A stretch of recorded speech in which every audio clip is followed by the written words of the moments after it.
Assalamualaikum warahmatullahi wabarakatuh. Pada kesempatan ini kita akan membahas mengenai keamanan sistem informasi. Keamanan tidak hanya merujuk pada serangan terhadap sistem informasi, melainkan juga kesesuaian penggunaan sistem informasi dengan aturan, sehingga mencapai sasaran yang telah ditetapkan sebelumnya. Gangguan terhadap sistem informasi dapat dibagi menjadi dua tipe gangguan. Yang pertama adalah gangguan yang tidak disengaja, dan yang kedua adalah gangguan yang disengaja. Gangguan yang tidak disengaja terdiri dari yang pertama technical errors, yaitu kesalahan teknis, seperti permasalahan perangkat keras maupun permasalahan perangkat lunak karena kesalahan penulisan sinteks, logika, dan lain sebagainya. Yang kedua adalah environmental hazard, yaitu gangguan lingkungan seperti gempa bumi, kegagalan arus listrik karena petir, api, temperatur yang terlalu tinggi, debu, air, dan gangguan banjir, serta lain sebagainya. Yang ketiga adalah human error, yaitu kesalahan manusia yang tidak disengaja, seperti memasukkan data yang salah, mengoperasikan program dan basis data yang salah, menghapus secara tidak sengaja, dan lain sebagainya. Selanjutnya, gangguan terhadap sistem informasi yang sengaja itu terkait dengan hal yang dilakukan oleh manusia. Pertama adalah computer abuse, yaitu kegiatan sengaja yang merusak atau mengganggu sistem informasi atau teknologi komputer. Yang kedua adalah computer crime, merupakan kegiatan computer abuse yang sudah melanggar hukum. Misalnya membobol sistem komputer suatu organisasi untuk mencuri atau merusak data. Yang terakhir adalah computer-related crime, yaitu kegiatan menggunakan teknologi komputer untuk melakukan kejahatan. Misalnya dengan menggunakan internet untuk membeli barang yang menggunakan kartu kredit curian. Nah, kesalahan-kesalahan ini biasanya dapat dilakukan dengan 4 cara. Kesalahan yang disengaja ini ya. Yang pertama, sistem informasi merupakan target kejahatan. Nah, ini masuk dalam computer abuse atau computer crime.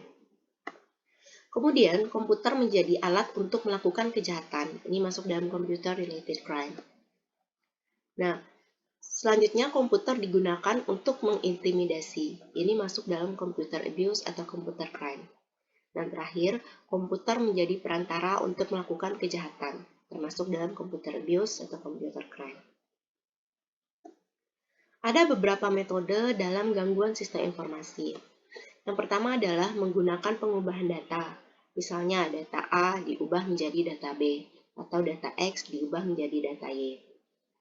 Yang kedua adalah penyelewengan program. Contohnya ada virus, yaitu suatu virus yang melekat ke program lain. Kemudian ada worm, merupakan virus yang berdiri sendiri. Lalu ada trojan, virus yang melekat pada program lain dan akan aktif pada waktu tertentu. Rundown teknik ini maksudnya adalah pembulatan genap. Misalnya saja dalam sistem informasi di bank atau penjualan. Jika penjualan harganya Rp111.111, maka karena tidak ada uang Rp11 di Indonesia, 11 ini dibulatkan menjadi Rp50 atau Rp100. Nah, ini kalau misalnya dihitung-hitung atau penjualannya bisa sampai 1 juta, itu keuntungannya bisa sangat tinggi. Kemudian salami slicing ini hampir sama dengan rundown teknik, memotong sebagian kecil dari suatu transaksi besar.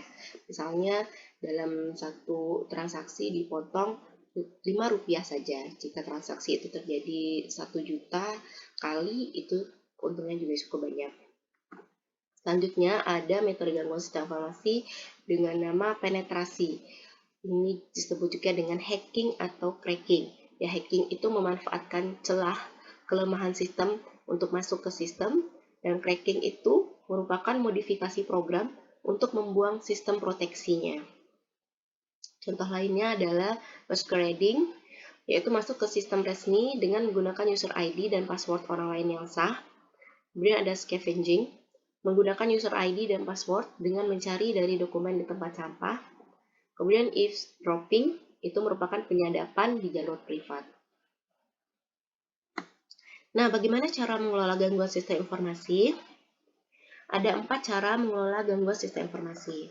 Yang pertama adalah membina internal user. Siapa itu internal user? Yaitu karyawan, pekerja, dalam organisasi tersebut yang menggunakan sistem informasi.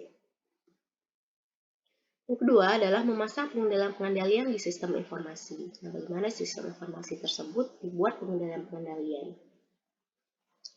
Yang ketiga, melakukan audit. Tujuannya untuk memeriksa efektivitas pengendalian yang sudah dipasang. Dan yang terakhir adalah membuat disaster recovery planning, yaitu rencana dari akibat gangguan-gangguan yang terjadi sehingga dapat dilakukan tindakan preventif yang lebih cepat. Yang pertama, terkait dengan membina internal user. Cara membina internal user, yang pertama adalah dengan membuat prosedur rekrutmen, pemindahan, dan penghentian karyawan yang jelas. Jangan sampai tiba-tiba karyawan dihentikan dengan tidak jelas. Karyawan dimutasikan tanpa ada alasan yang jelas. Nah, hal ini tentu akan membuat pegawai kecewa dan melakukan tindakan-tindakan yang bisa jadi mengganggu sistem informasi, seperti menghapus data, mencuri data, dan lain sebagainya. Yang kedua adalah melatih karyawan. Hal ini untuk meningkatkan kapasitas dan kualitas karyawan sehingga dapat mengurangi human error. Yang ketiga adalah memberi perhatian terhadap karyawan yang tidak puas. Perhatian terhadap karyawan yang tidak puas penting ya agar karyawan tidak mengganggu sistem informasi seperti merusak, memberi virus, dan lain sebagainya. Nah, pengendalian yang kedua untuk mengelola gangguan sistem informasi yaitu dengan memasang pengendalian-pengendalian di sistem informasi.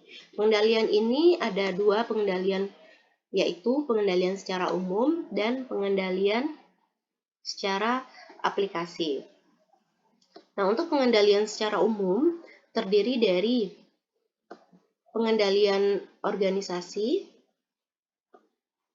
pengendalian dokumentasi, pengendalian kerusakan perangkat keras, pengendalian keamanan fisik, dan pengendalian keamanan data. Pengendalian organisasi terkait dengan adanya pemisah tugas dan tanggung jawab antar departemen. Bagian yang menyiapkan data, ada bagian yang mengolah data, ada bagian yang menyimpan data, bagian pengembangan sistem, dan pengontrol data. Artinya di sini harus ada tupoksi yang jelas antar departemen. Dan sebisa mungkin jangan sampai satu departemen itu mengelola data mulai dari penyiapan sampai pengontrolan data. Karena hal itu bisa, kalau misalnya terjadi satu kerusakan, maka akan berefek terhadap data yang lain. Sehingga kalau bisa ada pemisahan tugas dan tanggung jawab antar departemen. Ada departemen yang khusus untuk mengolah data, dan departemen yang khusus untuk mengontrol data. Selanjutnya adalah pengendalian dokumentasi.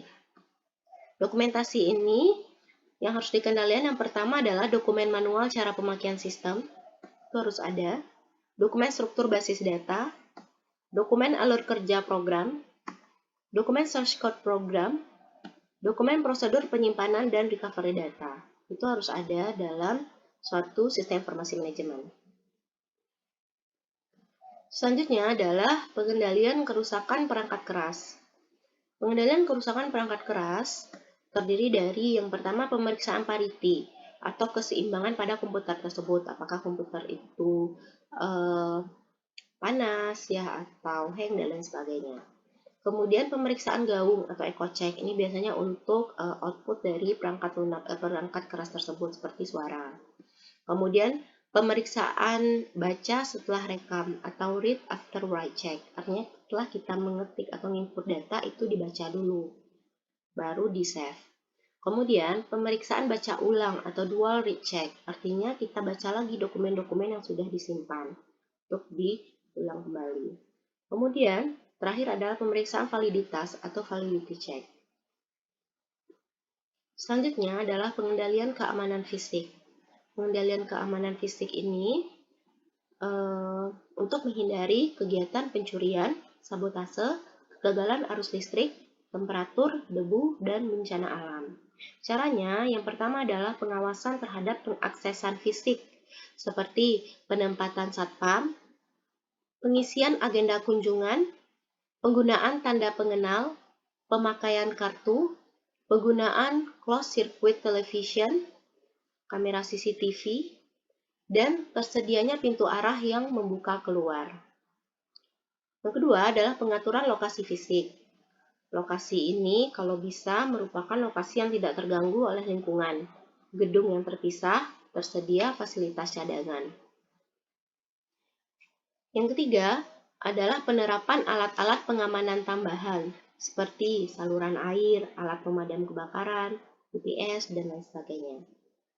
Yang kelima, adanya stabilizer, kemudian adanya AC untuk menjaga temperatur komputer. Temperatur ideal untuk mainframe itu adalah 10 sampai 35 derajat Celcius, jangan sampai di atas itu. Dan terakhir adalah pendeteksi kebakaran. Pengendalian keamanan data akan kita bahas di presentasi selanjutnya.